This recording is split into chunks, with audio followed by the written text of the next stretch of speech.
What's up, everybody? It's Jay. I'm back to continue my coverage of the Star Wars Outlaws, and this time we're going to go over the Syndicates. Real quick, though, don't forget to subscribe and like the video if you like it. I want to see you back here, okay? We're going to continue hitting up this game until we know everything. With that, let's see what we got.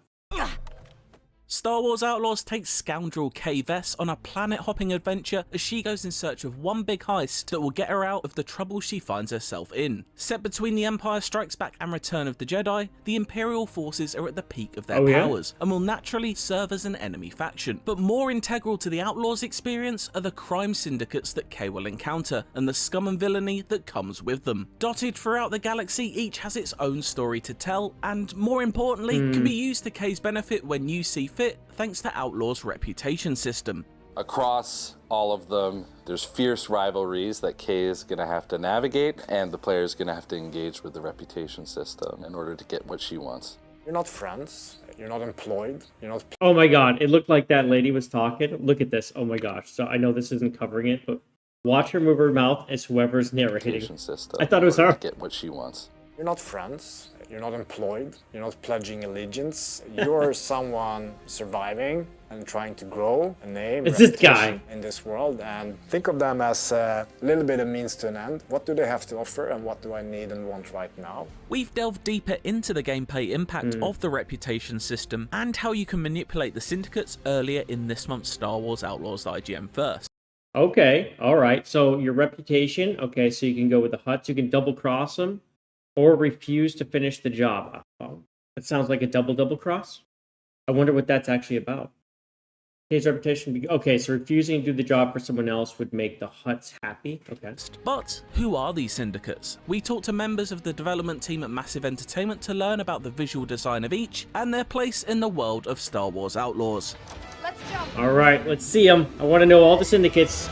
I know from previous ones we get the Pykes too. So we get the Hutts. That's great. Perhaps the most well-known of the Star Wars criminal syndicates, the Hutts are led by everybody's favourite giant slugman, Jabba the Hutt. Flanked by Bib Fortuna, Salacious Crumb, and other hilariously named cronies, they first appeared in 1980. So this is an interesting time frame because it's literally during, well, I don't know exactly when, but he has Han Solo because she saw him. So it's somewhere between Empire Strikes Back and Return of the Jedi, right? That's our time frame. Jabba the Hutt, very famous character in the Star Wars galaxy. And so the Hutt Syndicate is definitely inspired by that. So you will see Forcers and you will see characters that you know from the movies as well. Gamorrean guards, for example. It'll be interesting to see how you get introduced to them, especially if you're going to face-to-face Jabba. Because my understanding is Kay is like really new to the world.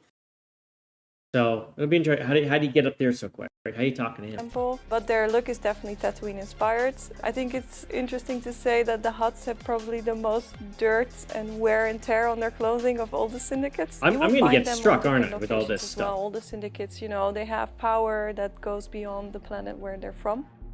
Okay. Pykes, there we go. The Pykes Syndicate will be a recognisable name to anyone who watched the Book of Boba Fett or Star Wars The Clone Wars TV series, but don't expect them to look exactly how you remember. Yeah, it's a different group, right? They have a very distinctive look. They are Pykes, but they're different from the Pykes you've seen in different shows, for example, because it's a different group. So in their design, we really went into a different direction with color palette. So they have a lot more dark blues, but also we went really into more of a graphic design for them. So you will see the helmets they wear and the clothing they wear, they have different patterns, which will show which rank they are, or like which group they belong to. Okay. So they will be very distinctive in that sense as well. They're not as organized, I would say, as a military group, but they do have different units that have different weapons, for example, different skills, and you will see a distinction in that. Through spice production and trading, the Pykes amassed a... That was really... what? Let's just... Okay, now I have to look at the gameplay. I know we're looking at the Pykes and whoever, but we have to... What is this? And you will see a distinction in that. Focus. Through spice production and trading, the Pykes amassed a fortune from their home. What was he going to do with that? It's just a shield? He's just standing there? World of Obadiah. But by the time of Outlaws, the Syndicate finds itself spread out throughout the galaxy, including an operation on the freshly created moon of... Oh, okay, so here we go. We choose our destination as she goes to land. So there's 3 cities or areas to go to on this planet. Okay. So one of them's a station we talked about. So that's a space station. Well, I don't know. Maybe not. So we have a city. Jauntus, I'm guessing the city's actually big. Jauntus Hope's probably smaller. The poaching station, I mean, I don't know. I'm thinking that is a space station because they said they have space stations too. Hard to tell for sure, right? But when they said they had 5 planets, we found out the last video. Moon of I was a little Tashara. disappointed about that. Pykes Hopefully, there's many Syndicate places on those is 5 planets. incredibly wealthy and powerful in this time period, and we sort of center around their underboss Gorak, who is very much in charge of Pike operations on the moon of Tashara. Tashara is under Imperial control, just like the rest of the galaxy. We get to see the corrupt side of that because the Pikes have worked out a deal with the Empire there where they get to do what they need to do and the Empire always gets its cut. Fueled by an unrelenting desire to turn profits, no matter what moral lines may need to be crossed, the Pike's love of luxury and all things shiny Why does he keep showing that in slow-mo? I hate in the appearance of Gorak. We really wanted him to look very much like the boss, so he's much bigger than the regular Pike characters that you will meet. What's the slow-mo? He's not the one who fights, he's the one who tells people what to do. It can't be in the game like that. And this is slow-mo too. She's bouncing all over the place. He really wanted to tell a story. You definitely see Gorak is the leader.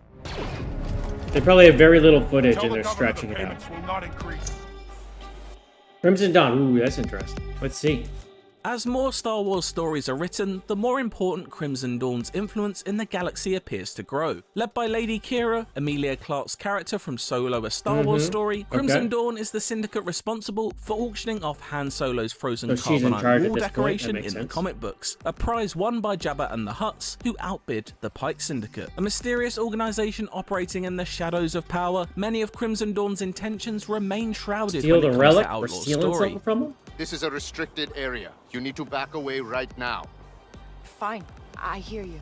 Narrative director Naveed Kavari gives us some hints, however, noting that the Syndicate is really focused on intelligence spreading and aligning a bit of the wider network of organized criminals. Crimson Dawn, especially if you look at some of the wider media, is up to something very, very interesting that I'll leave to others to explore and dive into, but this period is very, very important in terms of the character Qi'ra. The shadowy nature of the group is reflected in their visual design, allowing them to blend into any location they might find themselves in, but also place their stamp when they want to make their presence known. You will be able to meet them in certain places, and it's not always necessarily a place that's entirely theirs. Maybe they took over some place, so we try to really show that layer of, okay, Crimson Dawn took over this place, now you can see certain elements of them on top of something that used to be something else. They're more fashionable, I would say, compared to the other syndicates, and we try to translate that as well in their clothing, but they're also very undercover in the shadows. You would not see them if they would stand somewhere in the corner. You won't recognize them. So the clothing is very practical, but very clean as well, cleaner than any of the. So I wonder how that will come into play. Like, will they be spying on you? Will they be updating things, and one of them will see something you do that they might not like, and in the background that's happening, like you're pissing them off and you don't even know it?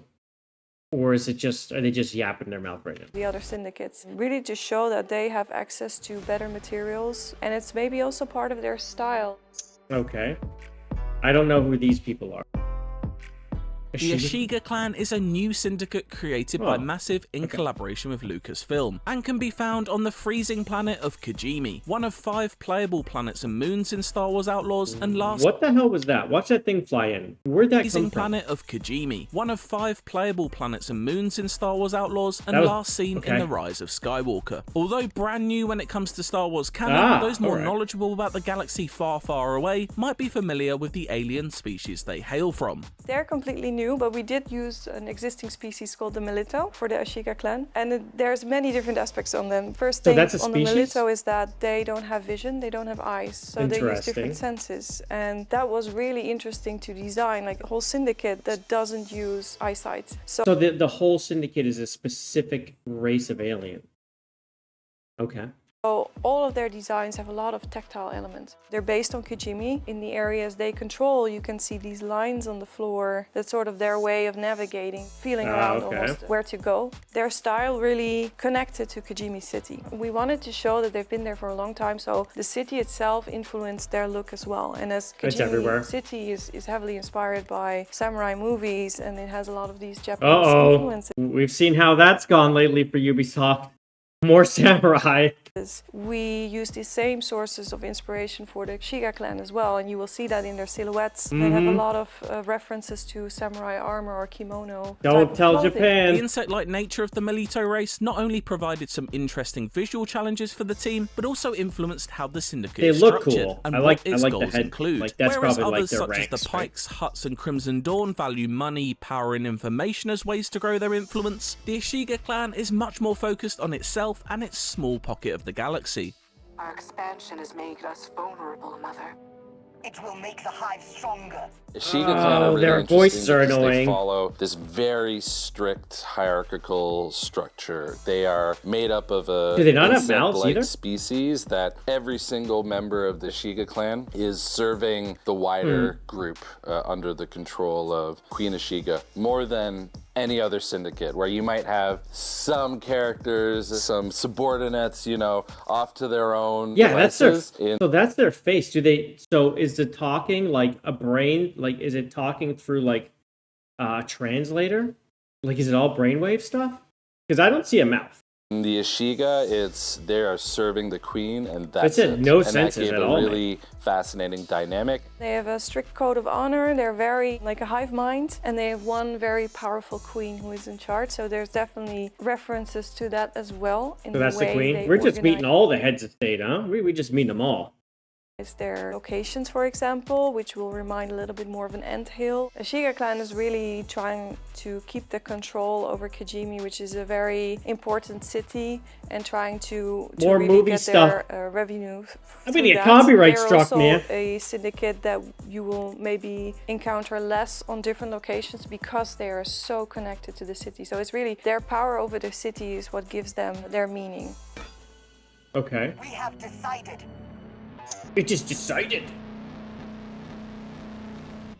Sitting outside of the reputation system is the Zerek Besh, a mysterious syndicate that serves as Outlaws' primary antagonist, where you'll be able to interact with the other 4 crime gangs and forge and break bonds of your choosing as the story progresses. The Zerek Besh serves more as a distant looming threat. They are run by Sliro, a man who has placed a death mark on Kay at the beginning of her story.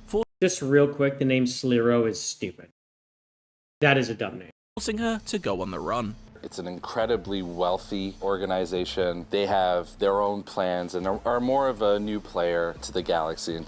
I'm sorry, what? Look they at have this, man. Their own plans how do they make are her more like of this? a new player.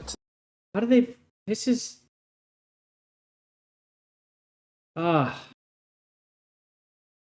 the galaxy into the syndicates. We very much wanted to treat them like they're the new player on the block. So for Kay, she's really on the run from them and from Sliro. So they are actively hunting her down. She's using the other syndicates to fight each other. Get what she needs to pull off a heist that's gonna secure her freedom from them. A deadly group not to be messed with, the Zerek Besh needed an ominous appearance to match. Seems something like that we're gonna Yonkers mess and the with them, team have worked hard on. I mean, they look very threatening. That's definitely one of the starting points for So this is like some tiny encampment. So this is part of the open world. Like you can find some little encampments with like 2 people. The very little amount of gameplay that we've seen that's like fighting gameplay, it's been so minimal. I'm a little worried about it. I'm a little worried that this is going to be just a very narrative story, and there's just some people on the way. I hope the gameplay gets better. I mean, because this looks like any UB thing where you see someone, you mark them, and there's 2 people here. they look very threatening. That's definitely one of the starting points for their design. So we really wanted an imposing silhouette for them. We really looked at the silhouette as well. So they have very heavy silhouettes. You can see they're very heavy helmets. If you encounter them, you will be intimidated. You know, we wanted them to look intimidated. He looks like he's going to go weld something. That's a welding mask. intimidating. And they have big helmets not to get a bigger Everything, silhouette, all the also other it creates syndicates a bit look of good. a These ones, distance between so you far, no. and them. You don't know who's inside, you know? So that was that looks terrible. Are you kidding me? This is intimidating me?